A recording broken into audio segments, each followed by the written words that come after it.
Hi, everyone. I'm Dr. Nick Mullins. Some of you might know me. I grew up in Tallahassee. I've been here just about my whole life. My dad has been an optometrist here in Tallahassee for 35 years. You may have seen him. I just recently joined his practice a couple months ago, and we've made some nice updates, remodeled some, and hopefully I can show you all our tour as well. We're about 90% finished with all the remodels, so I'll show you what I can. But we're loving it. It's going really good over here, and I'm glad to be back here in Tallahassee. But today I'm just going to kind of go through my path to becoming an optometrist.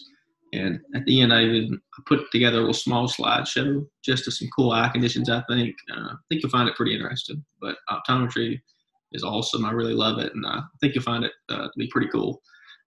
So my path, I grew up in Tallahassee my whole life. I graduated high school in 2013. I went to college at Auburn University. I started in the fall of 2013 there. And I wasn't exactly sure what I wanted to do right out of high school. I actually started Auburn, and my major was accounting. I was in accounting my very first semester there at Auburn. But then after that, I really didn't even get into any accounting classes. So if you want to go into accounting, that's probably a great profession. But something just told me that's not what I wanted to do. And optometry was always kind of in the back of my head because that's what my dad does. And he loved it, I could tell. But just the thought of 8 years of college just kind of scared me away from that a little bit. But once I changed the major from accounting, I went into biomedical sciences. That was my major. And that's kind of the pre-med, pre-dentistry, pre-optometry major at Auburn. So I stuck with that. It's really heavy science-based, chemistries, biologies, biochemistries. Not the easiest major, but it's doable. Trust me, if I was able to do it, you can do it. When I got into my senior year at Auburn, I had to start getting ready to apply for optometry school. There's actually only one in the state, and that's UAB. There's only a few in the Southeast. There's another one in Florida and another one in Tennessee. There's only like 17 total, I think, in the country. So there's not many of them, but you got to get that application ready your senior year. There's several parts to it. You got to get all your undergrad transcripts in. You got to take a standardized test, the OAT, just like the MCAT for medical school or the DAT for dental school.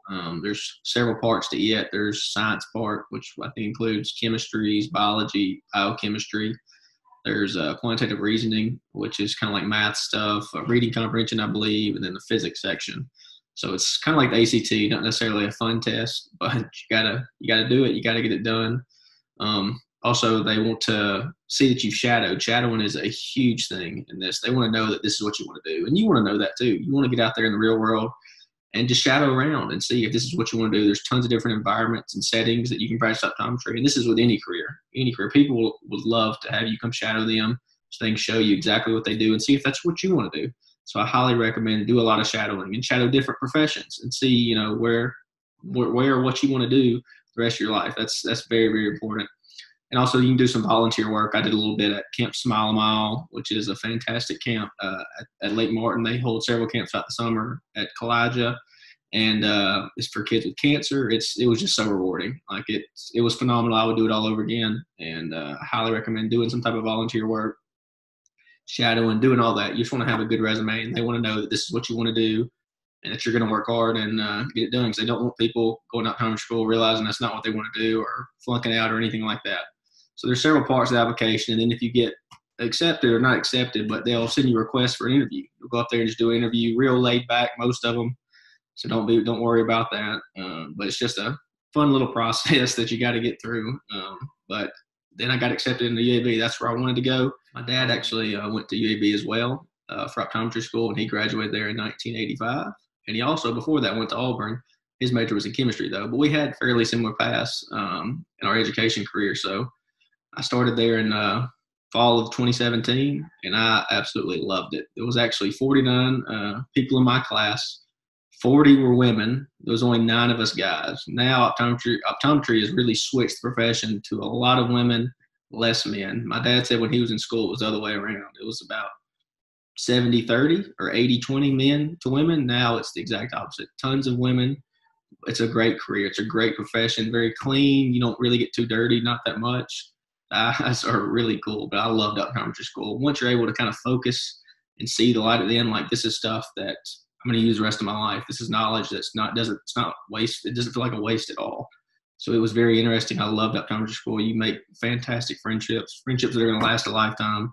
and I would do it all over again for sure. But I was fortunate enough to graduate from there this year, May of 2021. So I've been practicing now a couple months here with my dad, and I'm absolutely loving it. I'm so glad I made this decision. 8 years of school honestly flew by. It sounds horrible, but it really isn't that bad at all. So if that's what's scaring you, trust me. I promise you, I had that same kind of fear. Like, I don't want to waste 8 years of my life going to school, but it's, in the long run, it's nothing. And you'll absolutely love it. I would do it all over again if I had the choice. All right, so now I'm going to run through just a short little slideshow I put together of some cool eye conditions. By no means, there's so many things I could cover with the eye. So this is just a few things I pulled out that I think y'all be interested to see that are pretty cool. Some we see more than others, some we don't see that much. But let's go ahead and get into that and make sure I share this. All right, let's see if I can start that. All right, so we should be good here. So I'm gonna start with just a basic model of the eye. This is a picture of the eye. You kind of know what an eyeball looks like.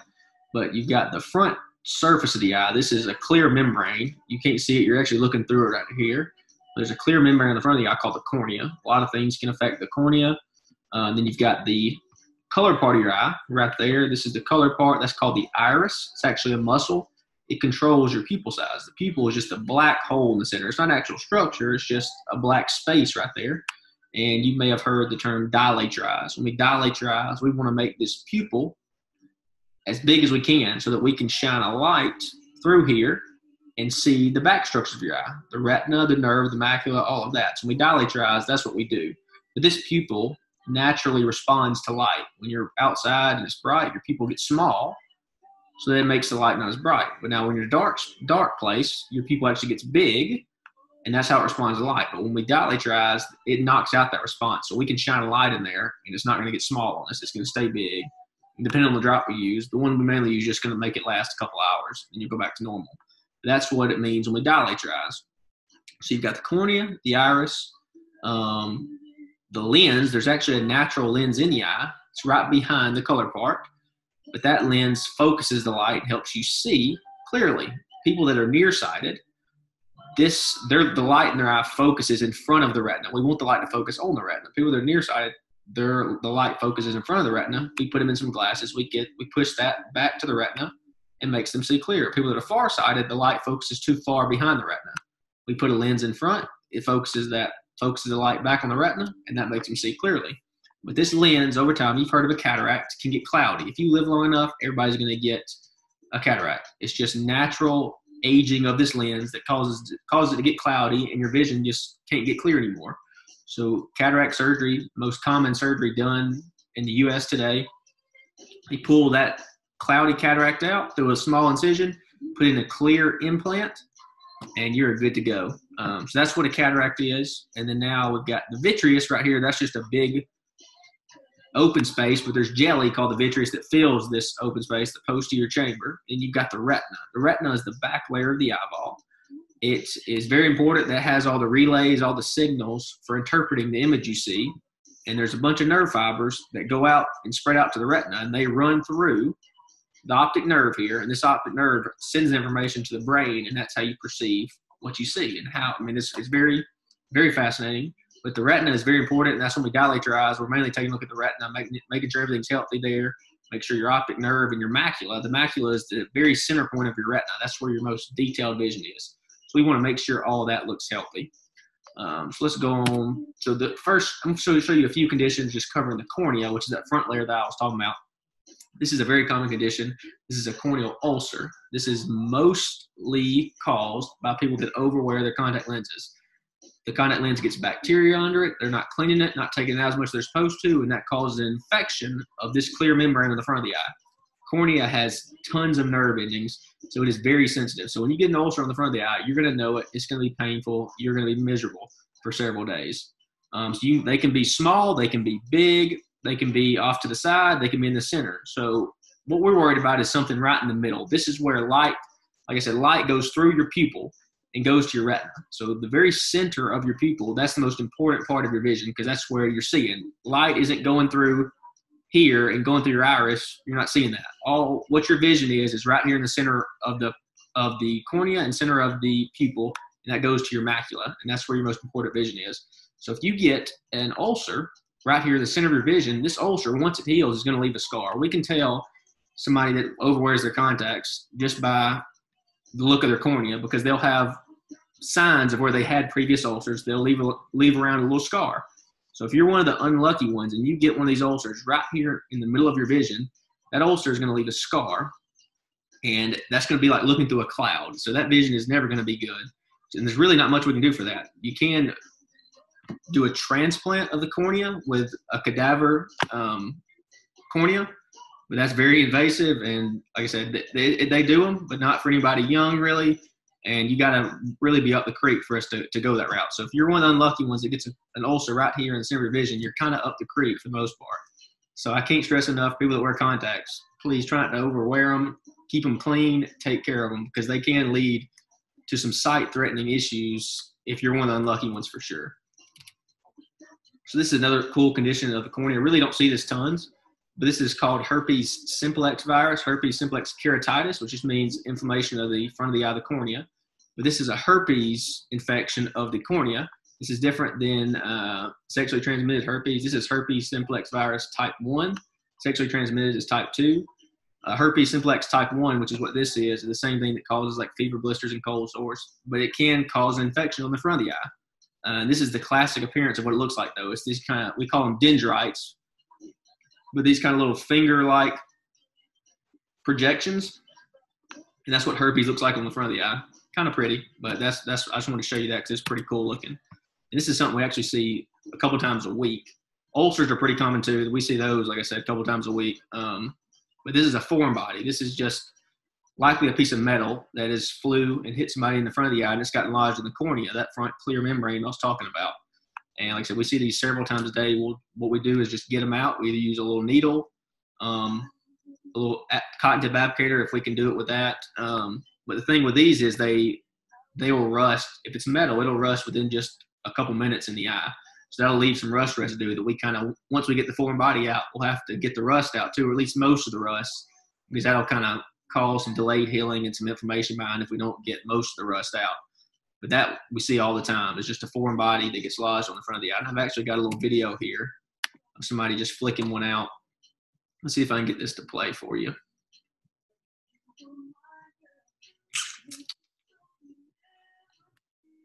Here we go. Skip through it a little bit. So he's actually going to use a needle here. It can be pretty nervous as a patient, but you just want to stay still, stay calm, because it really doesn't take much to get this out. You really just kind of touch it and flick it, and it'll come out. He's got it right there. He's got it out of the little divot. He's just got to get it off the front of the eye. This one actually didn't leave any rust. It looks pretty clear, but a lot of times this may not have been metal, or it just got it in. But if this was metal, there'd be just some brown rust still left there. And we've got a little brush that we can use that just vibrates. It vibrates really quickly. It's not going to penetrate deep, but it's just something that kind of vibrates the little rust residue. So that's what we do after we got the foreign body out, just to clean a lot of that rust out. And then we put you on antibiotics to make sure it doesn't get infected. We see that several times a week as well. All right, let's see. All right, so that's kind of the only cornea stuff I showed you. There's hundreds of things that can affect the cornea, though. And the cornea is a very important structure of the eye. So now we're going to move on to the retina.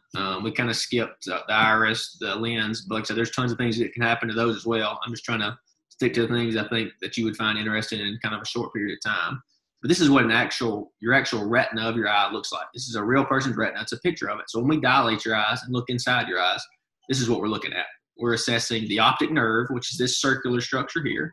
We're assessing all the blood vessels. And then this is the whole layers of the retina. And the center of your retina right here is your macula. That's where your best central clearest vision is, in your macula. You've probably heard of glaucoma. I'm going to show you a picture of some glaucoma. Glaucoma affects the optic nerve. You've probably heard of macular degeneration. I'm not going to show, I don't have any pictures of macular degeneration, but macular degeneration is usually age-related and affects the center of your vision. And that's the area that affects. So I'm going to go through a few conditions now that I think are pretty cool. I'm not going to show you, like I said, there's so many things that can affect the retina too. I'm just going to cover a few though, but that's basically what we look at in the back of your eye, and that's what your retina looks like, a normal human retina, as you can see right there. All right, let's keep going. So this is somebody with bad diabetes. Severe diabetic retinopathy is what we call it. Diabetes is the leading cause of blindness in the United States, or leading preventable cause of blindness in the United States, because there is treatment for it if we catch it soon enough.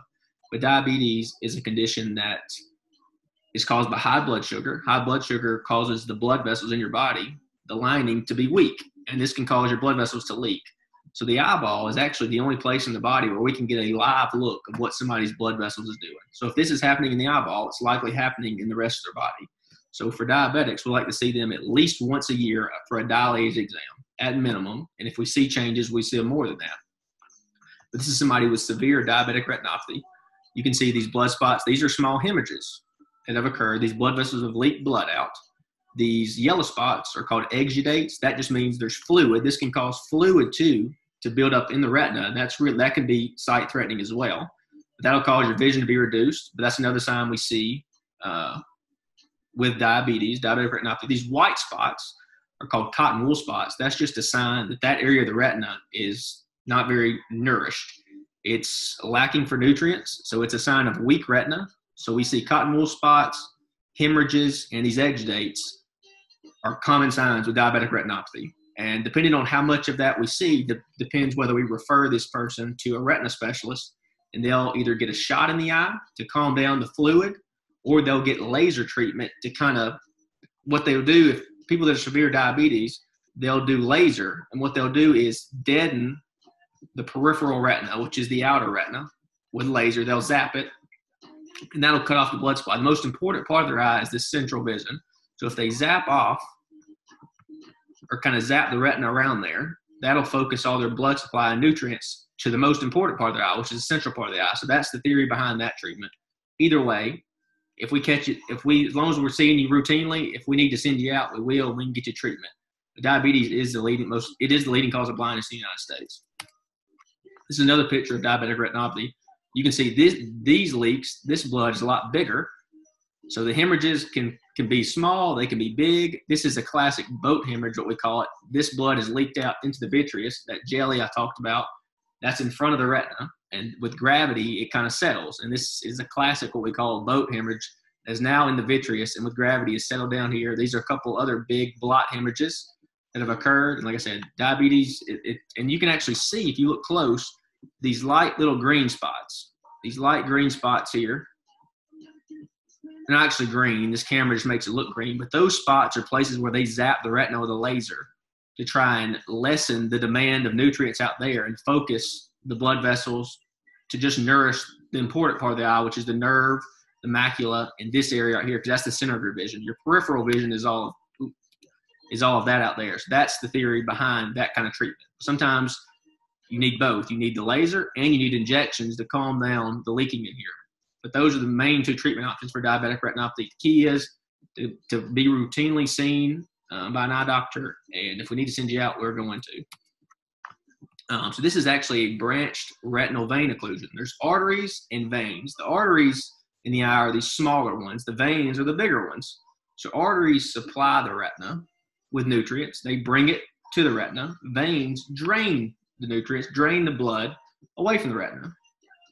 So this is a branched retinal vein occlusion, which means one of these branches of the vein, this drains blood away, has gotten occluded, has gotten blocked up. So the blood can't drain out. So what happens is the blood spills over into the retina because it can't drain out. It backs up and spills over into the retina. Most common causes of this is high blood pressure and diabetes. But this is where a vein has gotten occluded and spills over into the retina. This isn't the most, we don't see this tons. Diabetic retinopathy we see every day because diabetes is very prevalent in the United States. So we see that tons. This we don't see a lot. But this is another cool little condition, and this is a branched retinal vein occlusion. This is actually one I saw a couple weeks ago. Lady come in, she is a diabetic. But this, you saw kind of what the diabetes hemorrhages and signs look like. This isn't very classic of diabetes. This is more classic of a branched retinal vein occlusion, just like the one I saw you. So this is the lady I saw, and she has a vein occlusion, a branched retinal vein occlusion somewhere right here. But it's also caused fluid to build up in her macula, and that's very important because if fluid has gotten in her macula, that can cause vision loss. So we did another scan. This is a picture. This is her eyeball, what it looked like. This is the picture. This is the scan we took. There's the picture there. And this red area means it's thick. This is the fluid. This is a side scan called an OCT scan of the retina, the back layer. This is what a normal retina should look like. This is the macula, that center of the vision I was telling you about. There should be this natural dip right here, and that's the macula. Well, you can see hers right here. It goes the other way. It's elevated because fluid has gotten within her retina, blood, other fluid, and that's caused her vision. She was like 20/70, 20/80. Other eye was like 20/30. So her vision has gotten reduced from a vein occlusion that has occurred. So I referred her to a retina specialist, and he's going to give her a shot in the eye, calm that fluid. This was actually one I saw a couple weeks ago. So they do come in. They're not that rare. This is another very cool. This is actually a central retinal vein occlusion. So just like I said, the other ones were branch retinal vein occlusions. You can get there's several different arteries and veins, arteries that supply and veins that drain. There's branches, and then there's a main one. If the main vein that drains all of the branches gets occluded, well, you get spillover everywhere. So this is a central retinal vein occlusion. The main vein that drains everything has gotten blocked. So all the blood can't get out of the retina, so it spills over into the retina. Very cool looking. And this blood will actually resolve over time, but there is a high chance you will get some vision loss with this. That's just a cool picture of what a central retinal vein occlusion looks like. So now I'm going to go to an artery occlusion.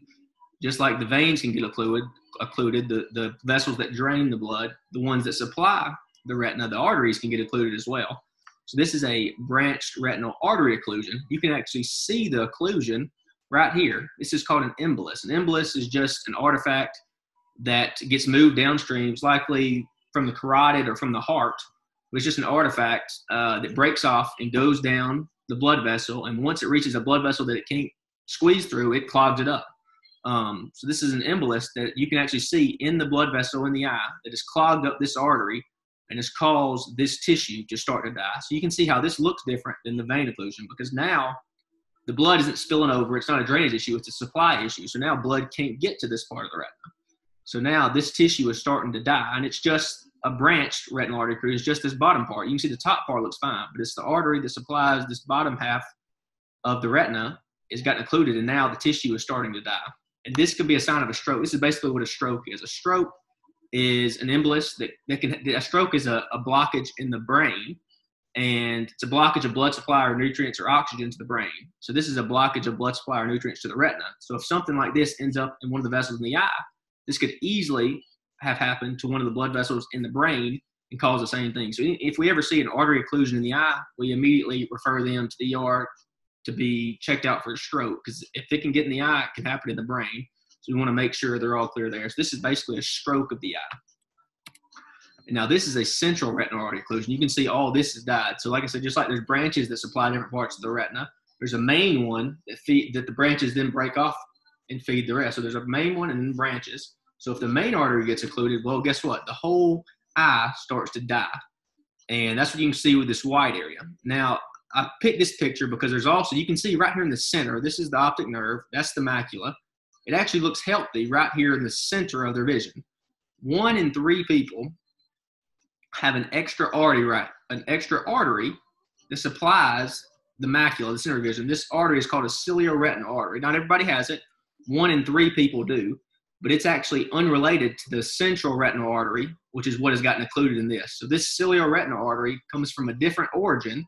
So since the other arteries, the central retinal artery got occluded, this one, since it didn't come from the same artery, is actually perfectly fine. So this person is lucky to have had this artery, because if they didn't have this artery, well, then their only blood supply to this area would have been from the central retinal artery, so everything will be dead. But since they had this extra blood supply, it's actually keeping their most important vision, which is right here in the macula, healthy. So this person actually probably sees 20/20, probably sees really good. Their peripheral vision, which is what the rest of your retina is for, is going to be very poor. But their central vision, they can probably read 20/20, even though they've had a central retinal artery occlusion, just because they had this extra blood vessel right there. So I thought that was pretty neat.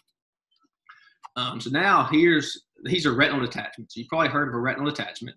This is where that layer on the back surface of the eye comes loose from the back of the eye. These look monstrous. They look pretty cool. This camera they're not actually green. This camera, the flash, makes it look green. But this is where the nerve, you can see flat retina here. Well, this is retina that has now come forward into the vitreous and has come loose. You can actually see the tear right here. There's tons of different trauma. There's lots of different causes retinal detachments. But you can see the tear there, and the retina now has come loose, very neat looking. And we're worried about is if it's affecting the macula, because that's where your center vision is. So we refer this out usually immediately, because they can repair this. And as long as we catch it soon enough, usually can have a good success and not really lose much vision. Here's another retinal attachment over here to the right. Same thing, this retina is just folded back, come loose. So like I said, especially if the macula is not involved, that's what we want to preserve. This can keep coming loose if we don't send it off and get it taken care of quick. So this is something that's usually pretty urgent. The most common signs and symptoms of this is flashes and bunches of floaters. People have occasional floater. That's normal with age. But if you see a bunch of them, flashes of light, anything flapping in your vision, that's a lot more concerning and needs to get taken care of immediately. So these, don't see them tons, but many, probably 1 or 2 a month will be about how many we see of those. This is more of what it actually looks like. It's not green. Like I said, that was just a flash of the camera, but just kind of a white layer. You can see the blood vessels. It's just kind of blurry because the focus of the camera is right here. But now since the retina has come loose, it's out of focus, and it's just coming loose in the back of the eye. Same thing there. So they're pretty cool looking. Retinal attachments, they're not that uncommon. So we will see many of those a year. And this is glaucoma. I talked to you about glaucoma. This image is a little fuzzy. But glaucoma is a condition that affects the optic nerve of the eye. You can picture the optic nerve as like a donut. Let me go back, see if I can go back to the better picture of the optic nerve. Here, you can see here, the optic nerve is like a donut. There's healthy tissue around the outside. There's a hole in the center, just like a nice original Krispy Kreme. Healthy tissue around the outside, a donut hole in the center. Well, people with glaucoma, the donut hole gets bigger and bigger because there's nerve fibers that travel from the retina through the nerve to the brain. These nerve fibers go through the outside of the donut, the healthy tissue.